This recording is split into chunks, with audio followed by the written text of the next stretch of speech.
Kneel before Zod! You can't go! All the plants are gonna die! I'm gonna take a bath. Bad dates. I'll alert the media. Boys, keep off the moors. It's evil! Don't touch it! The name's Pliskin. No more hangers!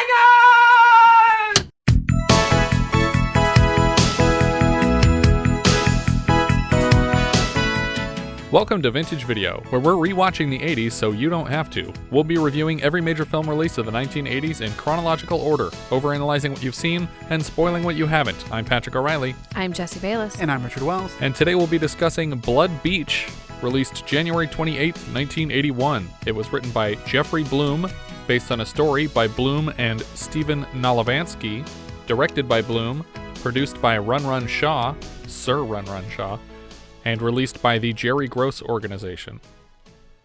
Run Run Shaw is a real name? Yep. How do you spell that? Run. Like, it's like, is there a space in between it? Yeah. Okay, just checking. I'm like, Shaw.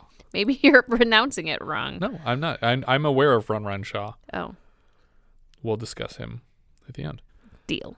Because there's really not much in the way of production notes for this film. I couldn't find anything, so...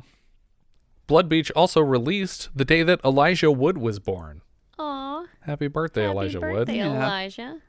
We open on the beach beside Santa Monica Pier. On the YouTube version that we found, the title card says Blood Beach / Horror am Strand, which is German for horror on the beach.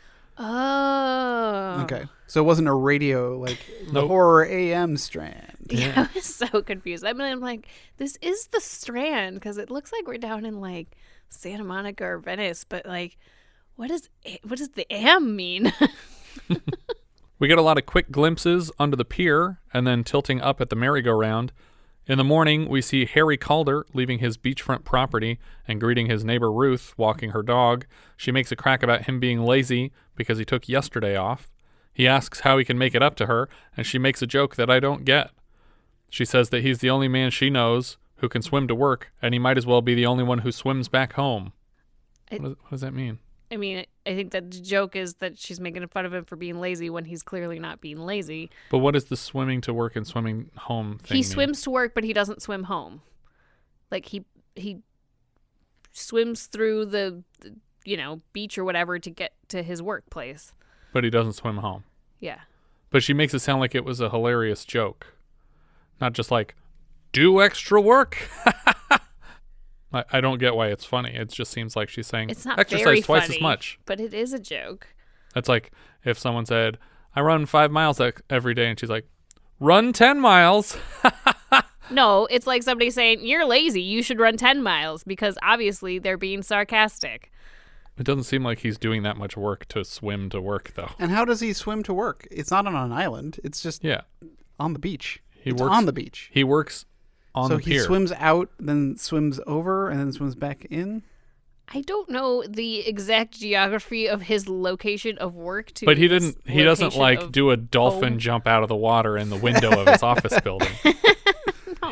He swims out into the ocean and then he swims back to the beach and walks to his office. If it's the LA coast, like the LA coast is, it curves. So maybe the straightest shot is this beach to the next beach as opposed to going around on roads. As the fish flies. I don't think that's the case. I think he just swims laps and then he walks to work from where he lives. All right, whatever. None of this is important. It's very important. Harry jumps into the water to get some exercise and the music turns sinister. We see a woman looking out the window of the merry-go-round at Ruth when suddenly one of her feet sinks into the ground, Ruth's feet. She screams for help and she slowly disappears into the beach. Harry hears her screams, but she's already in too deep for him to see her from the water. Her dog is freaking out, and she finally gets sucked completely under, and the effect is actually pretty awesome. It is. It was actually too awesome because it kind of freaked me out. Yeah. Like, it was like, oh, okay. Oh, Richard, don't lie. You were never going to the beach anyways. Yeah. The sun. No, but yeah, that actually was like much better than I thought they were going to do a lot of cutaways. Yeah. And like shoot up at these extreme angles. And but she disappears under it, and they hold on Mm-hmm. the divot, and it sort of pulsates after it consumes her, which is more work than I expected them to put into this effect. It's the only thing they really had to get right in this movie. So. Mm-hmm. At the very least, it's the only thing they got right. We cut to the woman from the window. She's now pushing an overstuffed shopping cart down Venice Beach Boardwalk past a guy playing the saxophone, and she dances to it. Harry is talking to a couple of cops outside Moose's Galley, a tiny burger kiosk beside the merry-go-round. Harry has Ruth's dog now. One of the cops, Royko, played by Burt Young, keeps talking about how they would handle this differently where he's from back in Chicago. Lieutenant Piantadosi, whose name is, it's spelled like Piantadosi, but it seems like everyone just calls him Piano or Piana, so I'm probably going to start doing that. But he tells Royko to give it a rest. Piantadosi suggests that maybe the lady just walked away, and Harry says, I heard her screaming, and he says, maybe it was somebody else screaming, and it's like, okay, shouldn't we find that person then? Also, this one is still missing. Yes. Also, this one is still missing, and we have her dog? Yeah. Moose, who runs the stand here, also points out that Ruthie would never leave this dog behind, so that's a clear sign that something's wrong. Piantadosi has checked everywhere that he can. Like where? The beach? Well, he says they checked the house for information, and they went through all of her stuff for points of contact, and the only people that they could reach out to were like, I haven't seen her in 12 years. It's like, the only person that they did get a hold of was her daughter, and she's on the way to town. But he doesn't know where else to look because there's no indication of where she went. And if the daughter has no clues, then that's the end of the line. So he turns to Harry, a member of the LA City Harbor Patrol, to find out what he should do next to find this old woman. Harry mentions that at one point he was engaged to Ruth's daughter, Catherine, and right on cue, Catherine is arriving to collect her mother's dog from the Harbor Patrol office on the pier. She locks eyes with Harry over the counter as she collects the dog, and we cut to them chatting later, and he recaps the scene of her mother's disappearance for her from his perspective. Harry mentions that he's seen some of her illustrations at her mom's place, and they look great. When he returned to where he heard the screams, all he could find was the dog, Piper. Catherine intends to stay as long as it takes to find her mother, but Harry warns her she may be dead. Somehow this possibility hasn't even occurred to Catherine, and she puts a hand over his mouth seconds too late to stop the words.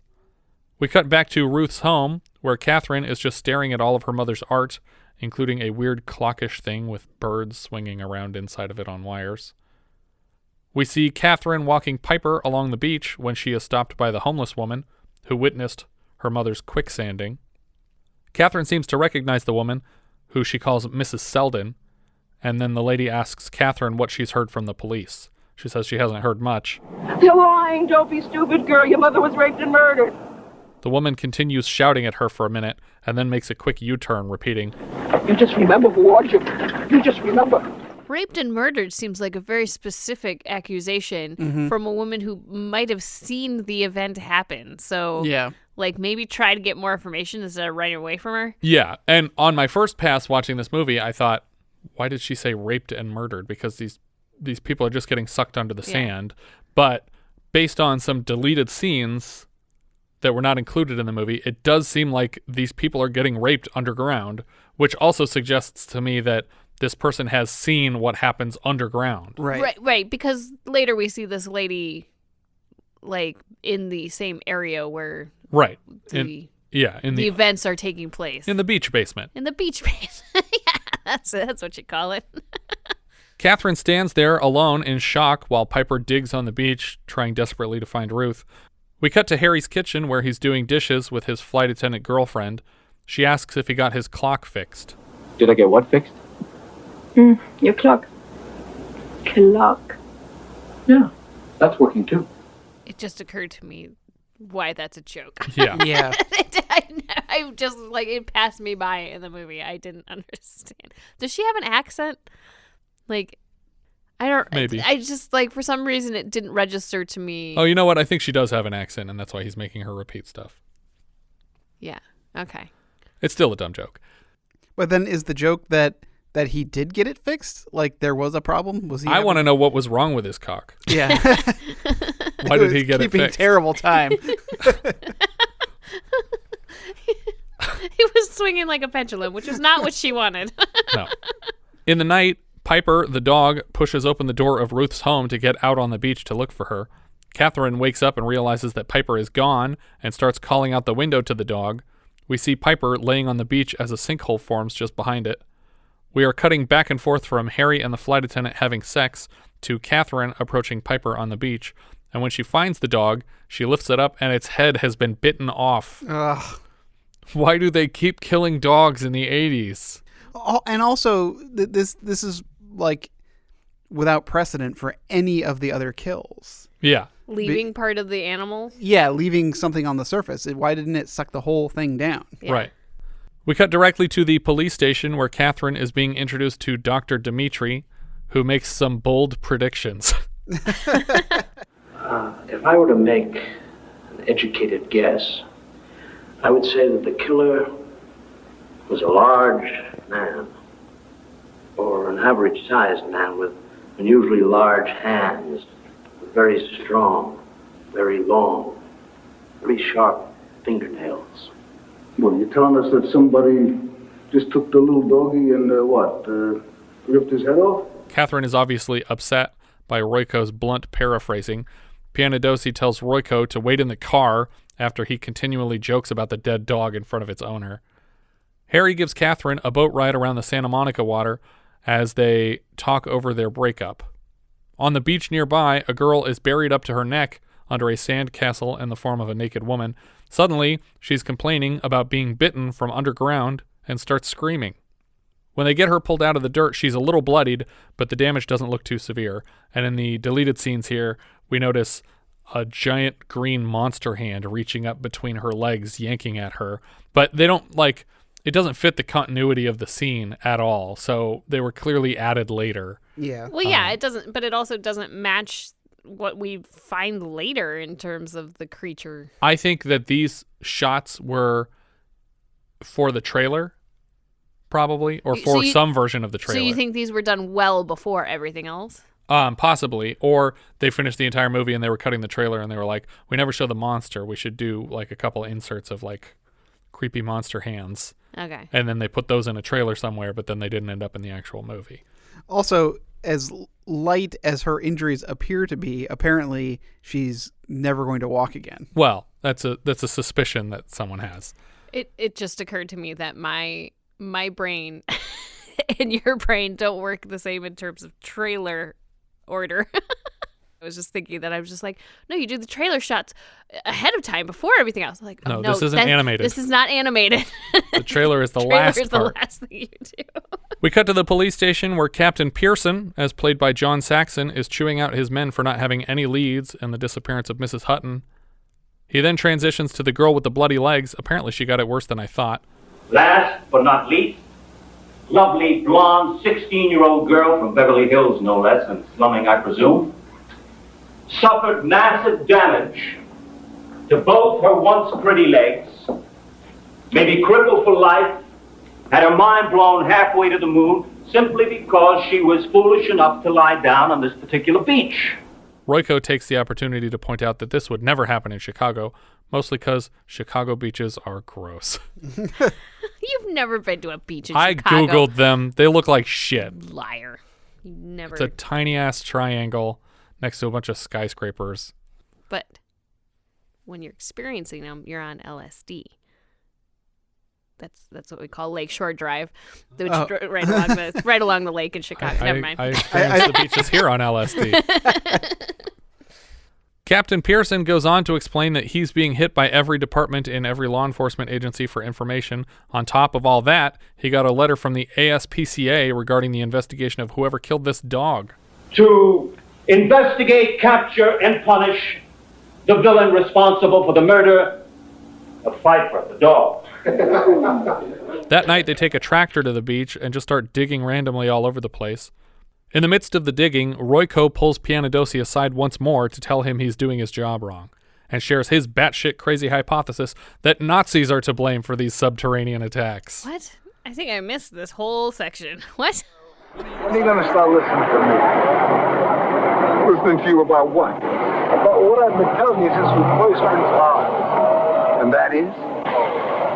When somebody does a crime like this, there's only one place to look, and it ain't under no beach. No? Then where? In the headquarters of the American Go to Hell Nazi Party. What are you talking about? I did totally miss this plot He thinks Nazis are digging sand pits for people to fall in and eating dog heads? I say kudos to them for actually digging up the beach, because I was like, why aren't they digging up the beach? And then they started digging up the beach, and I was like, all right, good job. Are they digging where she disappeared, I though? don't know, but either way, they're at least digging and looking for bodies. Mm-hmm. We get a couple of shots here of a sort of beach basement. Yeah. There are broken down parts of the pier and then steps that lead to this underground area that's all dusty and cobwebbed. The next morning, Catherine sees Harry leaving his place and they flirt some more. After Harry steps away, the crazy homeless woman rolls out again and tries to hand Catherine something. I'm not sure what, but she doesn't want to take it. It looks like a headband. Yeah, or like a tiara or something. At first I thought it was like the dog collar. Like, I was there when it happened, but I can't tell if it is, and it doesn't look like it forms a complete loop. But I mean, maybe it was an open dog collar, but that would make sense because the dog's head came off, so its collar probably is just laying in the sand somewhere. But if I were her, I would be like, "You ate my dog's head?" Like, I wouldn't be like, "Oh, you have information. You seem like a smart person." You seem like a reliable source. But Catherine doesn't take whatever she's trying to hand over. On the beach, a reporter is interviewing people about the recent attacks. Nobody seems the least bit worried, which puts Blood Beach at odds with Jaws, the film it is so far modeled after. It sounds like this particular group of kids literally peer pressured each other into coming here today. The reporter is surprised to hear them blame a creature for the attacks. Why did you use that word? I don't know. What would you call it? Blood Beach, man. Yeah, right on. Go ahead and take your shot for when they say the title of the movie in the film. Yep. Back at the Harbor Patrol office, Harry tells a coworker, Hoagy, that he put in a request for a gun. We cut randomly to a guy playing violin on the pier by one of those coin-op telescopes before we're back in Ruth's place. Catherine is painting the merry-go-round, and she seems not to be as talented as Harry made her sound earlier. She hears a sound outside, and she moves to investigate as a cat flies into the house through her kitchen window, and it makes like a full-on like puma sound as it comes in. We cut to Hoagy making out with his girlfriend and singing a song together called Fools for Each Other. They're separating for the night, and Hoagy has warned the girl not to make any unnecessary stops. Spoiler alert, she does not heed this advice.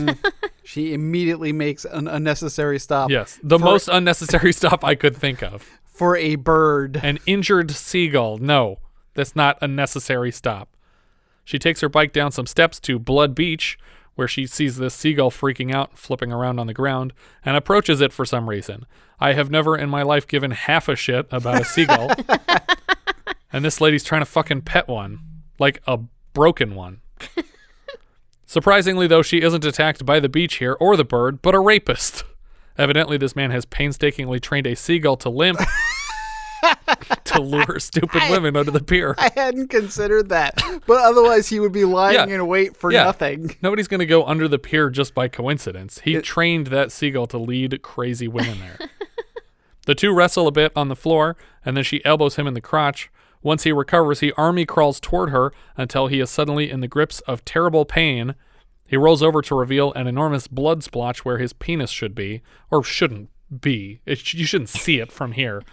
But we would have, were it not bitten off by something. I was so thrilled that was what was happening, because I was just like, as he's army crawling, you're just like, okay, bite his penis off. They bit his penis off. And Hoagy rushes in instantly to collect the girl. Like, he would have interrupted probably before he could have even raped her, because he was that close. We cut 2 hours later as police are clearing the scene. Pearson and Harry stand just outside the crime scene, and Pearson reads the film's tagline out loud. Just when you thought it was safe to go back in the water, you can't get to it. Which is literally just the tagline for Jaws 2 with 5 extra words added to it. That doesn't seem like it should be legal. No, unless the character is making a reference to Jaws 2. Like, he's specifically like, oh, it's like that movie Jaws 2, but you can't even get to the water. Yeah, but they're not. No, because that's the actual tagline to this movie. Yeah, that's doesn't seem legal. The young man playing violin by a telescope is now an older guy playing harmonica by a telescope. A group of kids rush up to Royko and claim to have found the rapist's dick before tossing him a hot dog. I was convinced. Now we cut to Pearson's office, where he is for some reason patiently listening to Dr. Dimitri again. I thought this guy was at best a coroner and possibly just a veterinarian, but now he's hazarding guesses as to the evolutionary state of the creature without so much as a single sighting to go off of. All they know are people disappeared. I want to say that the character arc for this character is that this is his big chance to get out of being a coroner and like to get some kind of notoriety and fame for of a biologist. Like, right. Like he's like, I need this. This is my ticket out of this place. He says that this creature that didn't exist until this week has just evolved to hunt prey from the dark, moist soil of the beach and will soon hunt above ground, walking around on legs. When one is asked to speculate on the unknown, one should not anticipate pragmatic answers. Which is another way of saying that when someone drags you to their office to guess at impossible knowledge, make your guess as stupid as possible so they don't waste any more of your time. Pearson throws him out. Back at the Harbor Patrol office, Harry makes a dinner date on the phone with his flight attendant girlfriend just before Catherine walks in. Here's where we get the most gratuitous boom miking so far in the history of the podcast. Catherine asks Harry on a date, and he has to admit to a previous engagement, but she agrees to dinner the following night. At home that night, Harry prepares a meal, although I'm not sure I would call it a meal. He takes a piece of celery, and he puts it between 2 pieces of a loaf of bread, and then he just starts eating it. Like just a celery sandwich in bread. You never had that? No. Have you? No. The flight attendant starts parking beside his home, but her hat blows off out onto Blood Beach, and she follows it for a bit. I just want to point out that she's also wearing the sun hat at night. Right. So in addition to, like, you know, hanging onto your hat because it's windy, you don't need to. Maybe take it off because it's not sunny. Take off your sun hat. But it's a whole outfit, sweetie. Can't ruin the ensemble. But she chases her hat out onto the sand and then obviously falls into another sinkhole, and she screams as she's getting sucked into it, and she can even see Harry in his kitchen working on the meal for the two of them, but he can't hear her screaming on the beach, and she disappears into the hole. And then in our extended version of the film, she is inexplicably instantly naked as soon as she falls through into this subfloor of the beach and is getting raped by someone in a giant green monster costume. Doesn't make any sense, especially when you take it out of the movie, and just in the context of this film, it makes even less sense that that's happening. Well, they saw how successful Humanoids from the Deep was when you added more rapey scenes. Did they and they're like, phone up Roger Corman, and they were like, how can we make this better with 8 feet of film? Harry brings all the dinner he prepared to Catherine's place once he's decided that he's been stood up. Though I probably would do some more investigating before coming to that conclusion, especially if my front yard was a constant murder scene. But he did say that he's gotten stood up by her before. Right. He says he would be more worried if she hadn't done it in the past. But still, it's like, it didn't take him very long the next morning to realize that she had gotten to his place. And I'm surprised he didn't do that preliminary looking around before he walked to her place, which basically Ruth lives next door. And so he just walked to her house. Harry makes a joke about flight attendants being loopy, and maybe it's the airplane food. I know. That's right. Your husband works for the airlines, doesn't he? Yes. Only he's not my husband anymore. Ooh. And I just recently became available. Oh. Before he leaves, Harry makes sure that they are still on for their date tomorrow night. The next morning, as he marches out to sea, he notices the flight attendant's car parked outside his house and realizes that she didn't stand him up. Amazingly, the hat that was blowing away so quickly from her last night has stayed in the exact spot where she sunk underground for the next 12 hours, and he finds it next to a lady-sized sinkhole in the sand. We cut 2 hours later as the cops investigate a tiny divot, and I'm not even sure why. Like, he literally called the police and said, there's a little crevice here. There's a hat. Dig it up. And so they come back and they dig the whole thing up. And, but they find something this time. Literally just a loose fucking eyeball that they put in a Ziploc bag. Hey, Harry, what kind of eyes does stewardess have? No, had doesn't make sense at the end of that sentence, Royko. Nope. he also pulls up a pristine, like, eyeball. I feel like if you popped an eyeball out of somebody's head and dropped it and rolled it around in the sand. You'd have it's like, what color were her eyes? Eyeball. Yeah, what color were her eyes? Oh, they were just covered in blood and sand. Oh, this is definitely her. This is her. Get a bottle of Clear Eyes in here quick. Yeah. Visine. Or Visine, yeah. Gets the red out. I saw the commercial. He had a dirty beach ball. And he poured some of that stuff This on looks it. like a case for Penstein. We cut to Captain Pearson getting a dressing down from City Council for the cost of their beach murder investigation. When a councilwoman objects to Pearson's way of doing business, he starts a round of Willy Wonka-esque name-calling. I'm not even sure any of these are real words. You grandstanding twelge. Just a minute here. You snot-nosed, scissor-billed crowbait. You can't talk like that. Oh, no? I think he can. This is all TV safe because none of it makes any fucking sense. I think he's having a stroke. His words are getting mixed up. The council is surprisingly offended by his gibberish, but he's not done. He also calls them crouch bunnies and later amen snorters. What does that mean? I'm assuming amen snorters is some kind of religious attack. Like they're addicted to religion? Yeah. What the fuck does that have to do with anything? They're telling him to stop spending so much money on these murder investigations. Pearson orders his men to follow him out of the room, and Royko stays behind a second. Chicago, they give him a medal. We cut to Harry staring down some rather direct sunlight from the end of the pier. He's actually backlit way too bright, and it's painful to look at. Also, because this scan isn't matted properly, which is why we saw that boom mic earlier, we're able to see scene. Yeah, we're able to see a big chunk of the matte box on the camera here. Harry is losing his shit, and Catherine is just trying to talk him off the ledge. He's like, what are we looking for? Is it a man? Is it a monster? What am I supposed to do? I don't know anything. But beyond that, he wants to know where this thing is hiding between kills. Catherine suggests that it might live below sea level. We dug up the beach. Under what? The canals? The sewers? Somebody's wine cellar? I mean, where the hell do you begin? I don't understand this logic that it needs to live anywhere because it's clearly traveling under the sand. Yeah. Creatures that travel under the sand live Under in the sand. Yeah. Like they don't need Like where could it obviously summers somewhere. Where is it staying? It doesn't have a house that it Yeah. goes back to. You just dig a hole in the sand and that's where you live. But she says, Maybe by looking in places where no one else has gone.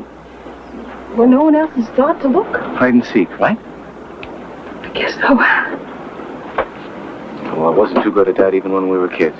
but apparently by bringing up that they played hide and seek as kids, he's being reminded of this beach basement where they used to play hide and seek when they were children. Later, Harry goes exploring in this demolished section of the pier, or it looks like it's all rotted away, like it was supposed to be developed, and it just hasn't been yet. And so he goes down into the pier, and he uncovers some stairs that lead further underground, and we see some familiar angles from the inserts earlier of these dusty steps down into this beach basement. And as he descends the staircase, he can hear flies buzzing around. Suddenly, animal corpses are swinging down from above him, which is a remarkably coincidental connection to our previous film, Fear No Evil, where the devil for some reason stored the corpses of domesticated animals by stringing them up to the ceiling. I'm curious how this creature is doing this, because he seems to be pretty tidy with his animals that he's just tucking up into the little crevices of this pier. It's impressive. Undeterred, Harry continues until he finds lit cracks in the walls. Whatever he sees through the cracks is enough to scare him back above ground. And we see a man with a metal detector under the pier. Just as he leans to dig something up, he looks forward as if being attacked from above ground. But then in his POV, we see that there's nothing ahead of him, and his vision is sinking below the surface of the sand. We cut to Hoagy. We should also point out that whatever Harry saw, he tells no one. Right. I thought he was just looking at cracks back to above ground outside of this basement. Is that what that was? Was that just I don't sunlight? know, because we never see it. Because there was like a eldritch kind of light pouring from the cracks in the wall. We don't get any indication that this monster glows later. So I don't know what the source of this light would be if not the sun. And again, he found animal corpses and tells no one. Right. Because they go out clubbing after this. Yeah. We cut to Hoagy performing Flesh and Blood on stage. Apparently the actor actually wrote this song and gets a soundtrack credit for the lyrics. But then we only hear about 5 seconds of the song, and the only words I can make out are the song's title. Hoagy joins his lady friend who was nearly raped the other night, and they launch into fools for each other again. We crossfade to Harry and Catherine on a date, and then making out at home. Again, he's not filling her in that he found an... Oh, he's filling her in. Well, he's filling her in, but he's not explaining to her that he found a collection of animals underground. We cut from that to Mrs. Hench, the wife of the metal detector guy, reporting him missing to Royko. And this is a very interesting character. Yeah. Because she has very specific words and terms to describe every part of his clothing that he wore that day. I just want you to know that if you were to ever disappear, I wouldn't be able to tell them about a goddamn thing you were wearing that day. But she knows... Except that you wear the same pair of cargo shorts every day. So not only that, but she describes them well enough that I could find like this exact pair of socks on Google right now. Yeah. She's essentially just reading like the wardrobe list for this character. Yeah. We cut back to the pier where a reporter is doing his best to scare the shit out of any prospective beachgoers. Perfect late summer day? Perhaps. But not if this is the beach that you hope to enjoy. Because here, for hundreds of yards, you'll find nothing but desolation and loneliness. A seemingly endless nightmare of terror and violence, bewildering disappearances, and death. Pearson tells his men about all the useless calls they've been getting describing the creature from Blood Beach. It makes me wonder if that wasn't the title at some point, but maybe they thought the creature from sounded too old-fashioned. He also informs the station that all the nonsense insults that he hurled at the councilwoman seem to have had the desired effect, and now she fully supports the budget of the investigation. Mm-hmm. It's not like it didn't backfire at all. She's just like, okay, here's your money. I am a little scissor build, I guess. I don't want to be called an amen snorter. Crouch bunny? I have to Google that when someone makes a Google. I'm sorry. I'm just trying to think of what a crouch bunny. Like you're like. I do think he said that. Like you're hunched down and jumping, like making little hops. Yeah. They're always doing that. Now they have a budget for extra help. Pearson advises his men to think outside the box. Try getting stoned if that helps. Talk to your friends, talk to your kids, talk to your wives if you have to. I don't care what you have to do. Just bring me a gift. Because I'm hanging on by my fingernails and I'm sliding fast.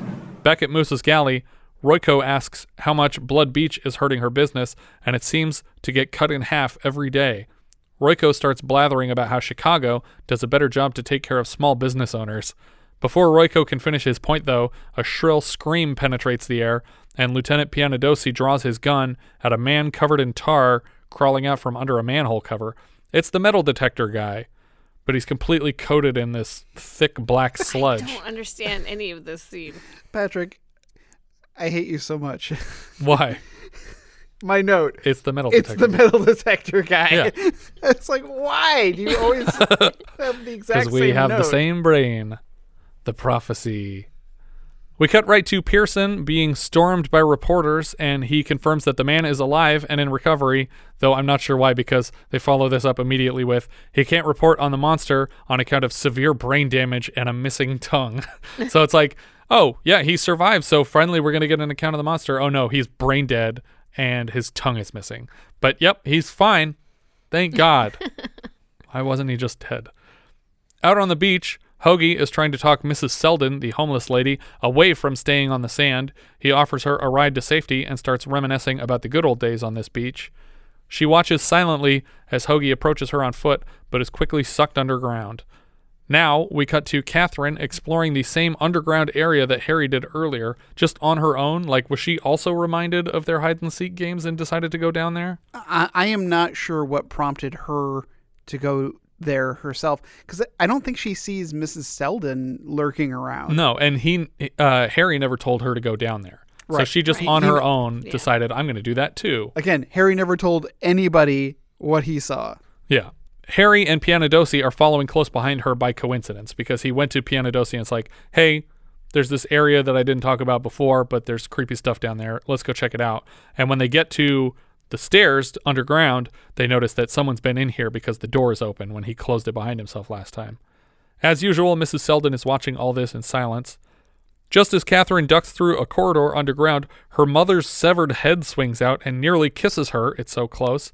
She loses her shit and starts screaming when another shelf of body parts collapses and dumps a whole bunch of arms and legs on her, and presumably at least one penis. Harry and Piantadosi burst in when they hear her screams, just as Hoagy's body drops from above. I think this is where I realized that this whole time I thought it was a monster, but they're actually setting it up like a human did this. Yeah, because it's very strange that most of these limbs were in some kind of duct. Yeah. And then when I realized, oh, there's actually an area underground. A person could have dug these holes up and pulled people down and killed them. So I was like, I can't believe this whole time I thought it was going to be a monster. Right. But it's clearly a person doing it, because if it were a monster, it wouldn't need this whole area. It could just move through the sand. Right, exactly. And it wouldn't tuck body parts away. Right. Like, also, I was presuming that these people were being eaten, but I guess they're just being dismembered and stored? I guess. The creature just wants the tongues. Yeah. Delicious tongues. Hundreds of cops swarm the area and load the underground chamber with explosive charges. Pearson wants to know why this decrepit beach basement is even still here, and Royko promises to fill it in himself if somebody else doesn't. I swear on the grave of Richard J. Daly, I'll get a shovel and I'll do it myself. If you aren't familiar, Richard J. Daly, as you might have expected, was the mayor of Chicago from 55 until his death in 76. We've previously heard his name on the show in reference to the Richard J. Daly Plaza. That's where they got that Picasso. It served as the location for the climactic showdown at the end of Blues Brothers, because in that film, the plaza housed the Cook County Assessor's Office where they were delivering their payment to. Dr. Dimitri is for some reason invited back to share his thoughts on this monster's den, and again, based on little to no evidence, he starts spouting off on when this monster will be back and exactly what it will do when it gets here. Dimitri argues against destroying whatever species this is, and Pearson asks for infrared cameras to be installed all over. As a backup, he asks for a plunger at his command that could blast this whole place sky high. Over footage of explosives being wired, we hear a radio broadcast announce that 16 bodies were discovered in this dank basement area. Hours later, we see Dimitri and Royko. By the way, that's the end. That's the end of the film for our lead characters. Yeah. Pearson, Harry, and Catherine, they're done with the story. Now it's a movie about Royko and Dimitri. Hours later, we see Dimitri and Royko in the control room with all the monitors. Dimitri tries to explain to Royko that many species have regenerative features. My main concern, which I'm sure is not shared by you, Sergeant, is our creature here, this fellow that we're waiting for. What if he possesses these, similar abilities? Royko isn't smart enough to understand his point. Think about it for a minute, Sergeant. What if I'm right? What will happen after we've pushed the plunger and blown this poor creature into smithereens? What might become of each smithereen? For whatever reason, all the other cops have left Royko in charge here, and he is called in to the surveillance van when they see something on the monitors. I can't tell what it is. There's some kind of a shape that everyone's very intrigued by, but I can't tell what they're supposed to be looking at. Something huge and roundish appears on screen, and we get these bizarre inserts underground of this thing pulsating. It just looks like a flower, or like a piranha plant, kind of, because it's got like fangs around the outside of it. Well, yeah, I'm assuming like that's its mouth agape. Maybe. Like that when it's digging through the sand, that like fixture closes, much like a graboid. Yeah. We also get these weird inserts of something like bulging and pulsating, almost like what William Hurt looks like in Altered States in that last like freak out scene where he's just a giant patch of skin that's like bubbling. Royko immediately races outside to smash the plunger on the explosives, and he gets there before anybody can stop him, so the bombs go off in rapid succession, and through spotlights at the crime scene, we see the smithereens that Dimitri warned us about sparkling down over the entire beach. We fade to a sunny day at the beach where Harry is collecting Catherine in his Jeep together, and they drive away, and we begin a jazzy montage jumping all over the beach where sinkholes are appearing beside unsuspecting beachgoers. Only one victim, a young boy named Sean, seems to actually get sucked under. The camera pans away from him, and suddenly he's gone, and his mom is freaking out. And I'm wondering if that is a nod to Jaws, because I believe one of Sean. Brody's kids' name is Sean. Yeah. Is that in Jaws 2? Well, in both Jaws 1 and 2, that Sean is one of the brothers. I think Sean is in our next film that we're reviewing. Okay. Earthbound. The credits roll over a long series of just sinkholes opening up next to people, and that's the end of our film. Which at first I was like, okay, you're shown one, you end with one. You end with one opening, but then it showed like more and more. I was getting a little frustrated, but then I was like, okay, no, this is going over the whole credits. Now I'm actually kind of into it. Yeah, but again. Also the point of it is to show that there's now dozens 100 of these creatures, yeah. so it couldn't just be one. But yeah, all the smithereens are, they're like starfish. They're all growing together. Our writer-director here was Jeffrey Bloom. This was his second to last feature screenplay before he wrote and directed Flowers in the Attic later in the 80s. The story was from Stephen Nalevansky. He has a few story credits on Starsky and Hutch. Producer Sir Run Run Shaw was the co-founder with brother Run May of Hong Kong's famous Shaw Brothers Studios, who are almost single-handedly responsible for the popularization of kung fu films. Run Run was born in 1907, knighted in 1973, and only passed away 9 years ago at the age of 106. Wow. I remember the day it happened because it blew my mind that one of the Shaw brothers was still alive. He was knighted in England? Yep, because Hong Kong is, or was in 73. Yeah, exactly. A British province? What would you call it? Property? Territory? Protectorate? The Commonwealth. I don't know. These are all words. Run Run has 364 producer credits on IMDb. DP Stephen Poster is also DP on Dead and Buried later this season, which would be a fine title for this movie, actually. He'd go on to lens Strange Brew, Big Top Pee-wee, Rocky V, The Good Rocket Man, and Donnie Darko later in his career. Well, I also wanted to, because I agree, The Good Rocket Man. No.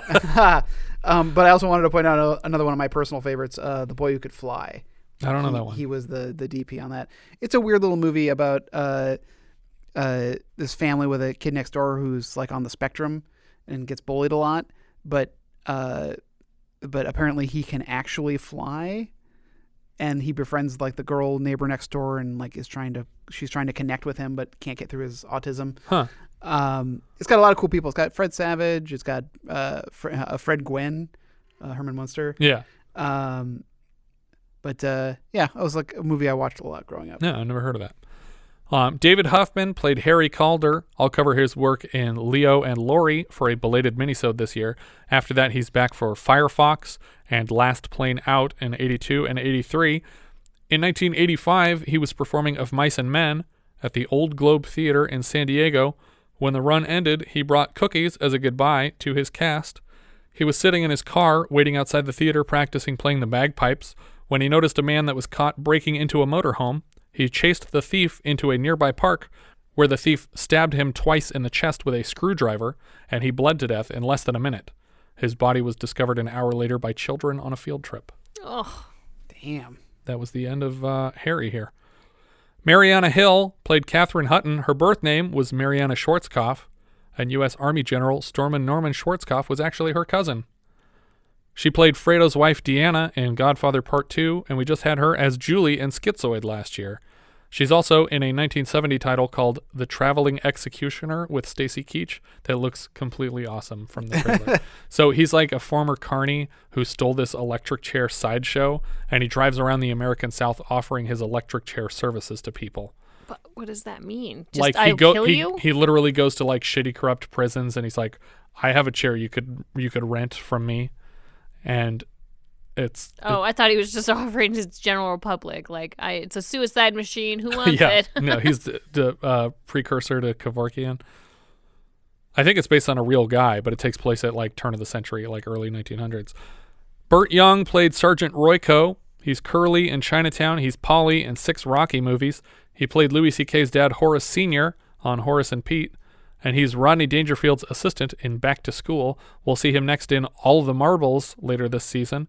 That's that glow-looking movie with Peter Falk and the lady wrestlers. Yeah. Otis Young played Lieutenant Piantadosi. He was a waiter in Hollywood Nights last year. He's also Mulhall in The Last Detail in 73. And he's also in something called The Clones the same year that looked pretty interesting. It's like these people are cloning the smartest scientists in the world. And you'll never believe it. Something goes wrong. Lena Pousette plays Marie.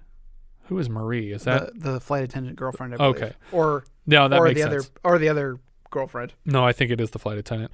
She plays Xanadu Dancer in Xanadu, but I'm surprised that she's credited above John Saxon.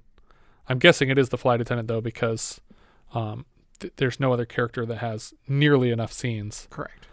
John Saxon was Captain Pearson. He's best known as Roper in Enter the Dragon. He's lieutenants in Nightmare on Elm Street and Black Christmas, and so far we've covered his work in Battle Beyond the Stars and Running Scared for 1980.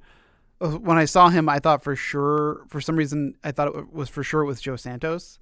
Oh, okay. I thought it was the Eraser. It's like, is that the Eraser? I was like, and I looked him up. I was like, oh, no, it's not him. Who is this? But I'll be reviewing his work for another belated minisode this year in the movie Beyond Evil.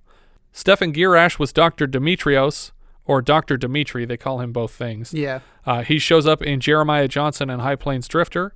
Jeremiah Johnson is my immediate go-to role. For this guy? I was like, oh, that's the guy. Yeah.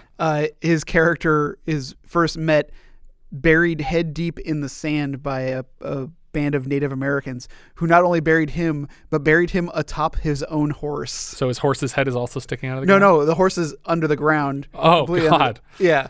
He's also Mr. Morton, one of the teachers in Carrie. Eleanor Zee played Mrs. Selden, the crazy homeless woman. She was Adam Sandler's mom in Apatow's Funny People. She's also credited as Hysterical Woman in 1980's First Family, but as I recall, nobody was hysterical in that movie. Pamela McMyler played Mrs. Hench. That's the lady who has a good handle on what her husband wears out every day. She's Mrs. Strode, Laurie's mother, in Halloween 2. She's the canon Mrs. Strode. Harriet Medin played Ruth Hutton. She was Thomasina Payne in Death Race 2000. That's the crazy old lady who's like leading the bad guy team and helping to kill a bunch of people on the sidelines. Before acting, she worked as a dental assistant and cleaned the teeth of JFK and RFK when they were children. She must have done a good job because I've never seen a picture of them with bad teeth when they were older. Is it weird that I don't think I've ever heard of him referred to as RFK? It's a thing. Is that a thing? Yeah. It just brought me back to working on The Dark Knight, because that was our 3-letter code word for it. RFK? Yeah. What was it? Rudy French Kisses?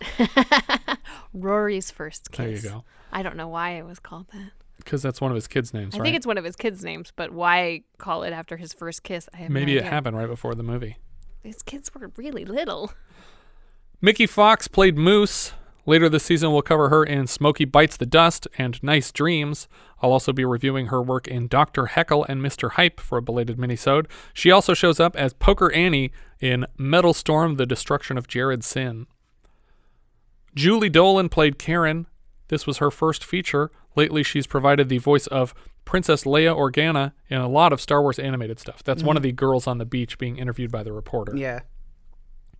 Bobby Bass played the rapist. He has stunt credits in Westworld, Smokey and the Bandit, Close Encounters. We've covered his work in The Ninth Configuration, When Time Ran Out, Serial, Holy Moses, Blues Brothers, The Hunter, and Smokey and the Bandit 2. Altogether, he's got close to 100 stunt credits in major films, but his IMDb profile is as the rapist in this film, grabbing at his bloody mess of a crotch. Why would you not have that be your profile picture on every bit of social media? Yeah. It's his headshot. Oh, or not.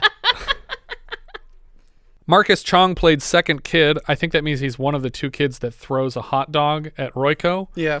He was Johnny in Cheech and Chong's Next Movie last year. He's also Tank in The Matrix. And as we discovered in our review of Next Movie, he is the adopted son of Tommy Chong. Mary Jo Catlett played Harriet Crabb. That's the angry councilwoman. Mm-hmm. She was Pearl Gallagher in 81 episodes of Different Strokes. She was the replacement housekeeper after Charlotte Ray left to lead Facts of Life. She's also Rosemary Ackerman in Serial Mom, but she's probably best known to our younger listeners as the voice of Mrs. Puff on SpongeBob. Because Mrs. Puff has that kind of like almost Julia Child right esque kind of like voice, and I was like, that's Mrs. Puff. Yeah, she's a total Crouch Bunny. What? In a good way. Yeah.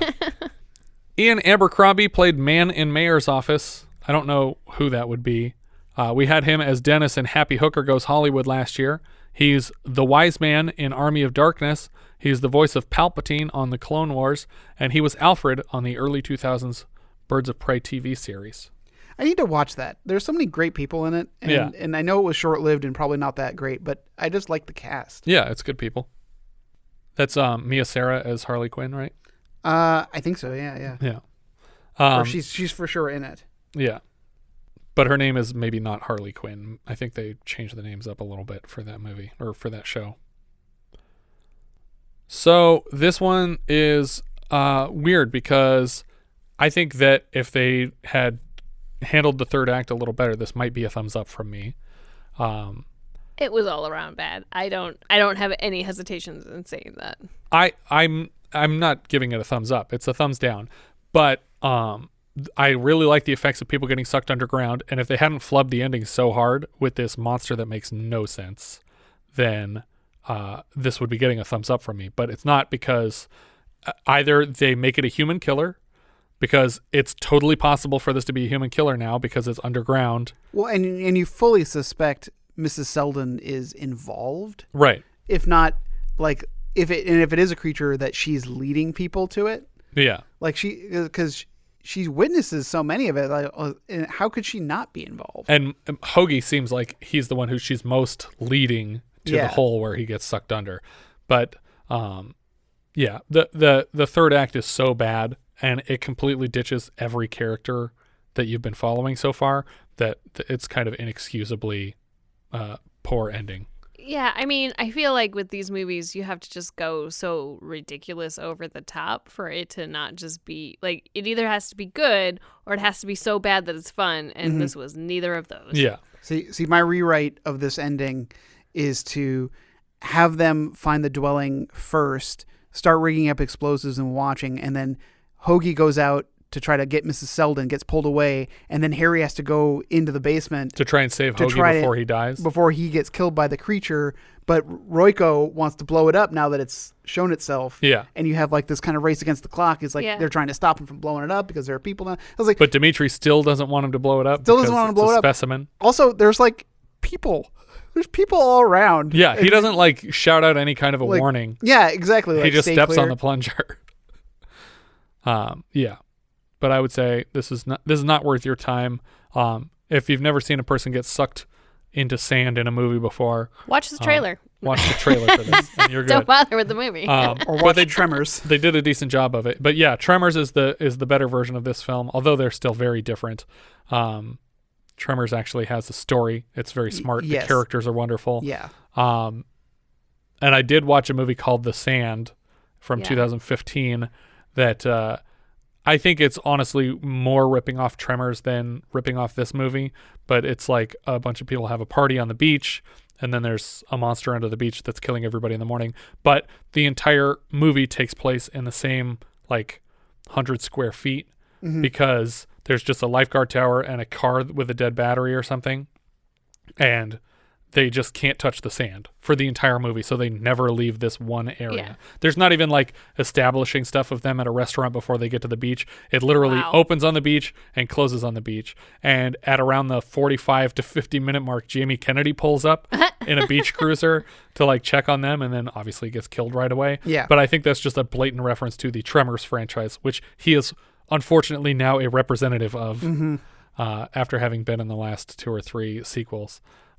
Though there is a new one coming out pretty soon called Shrieker Island, and I'm pretty sure it still has Michael Gross in it, so it's still canon to me. As long as there's a Burt Gummer, it's a Tremors movie. Yeah. So check that one out instead of this. I'm sure that will be worse than this, but watch that instead, please. Richard, what are you thinking? Thumbs up, thumbs down? It's a thumbs down. Oh, nice. Big surprise. Although it is much higher than some of the other movies that are on the list. Yeah. So, right. If not just for that couple of moments of freaking out, of being slowly pulled under the sand and having it done so effectively in this movie that it just made me very nervous. Yeah. But everything else is garbage.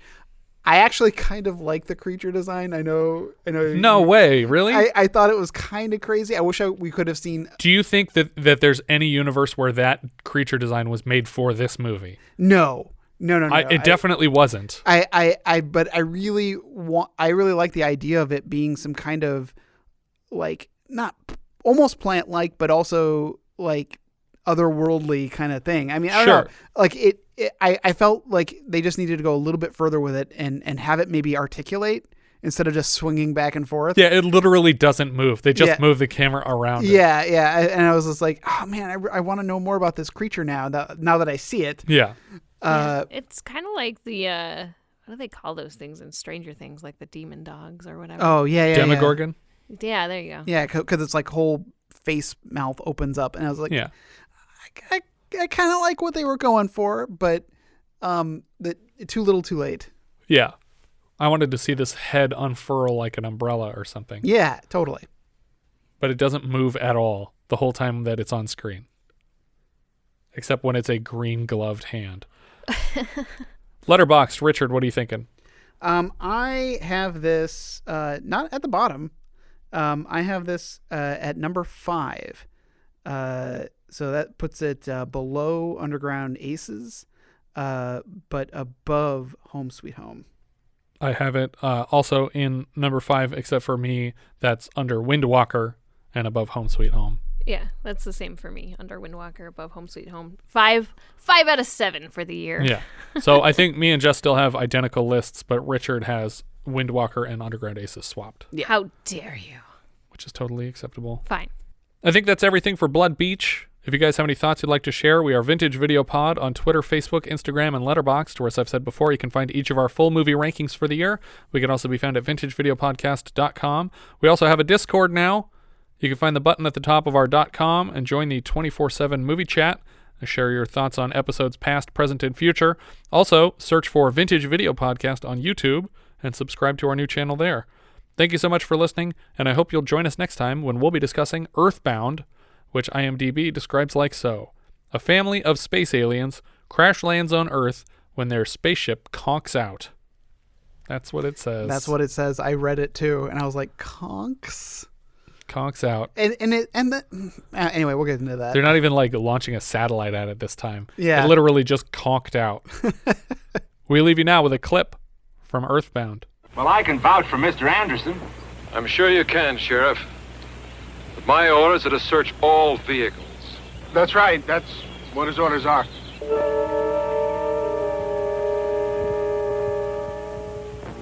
Come with me.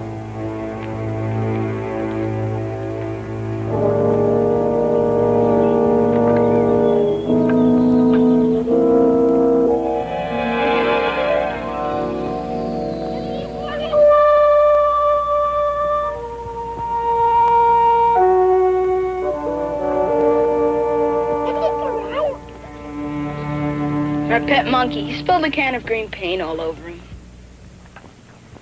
You can drive on. That's funny. I never knew Tommy had a green monkey. That's neat. Next car.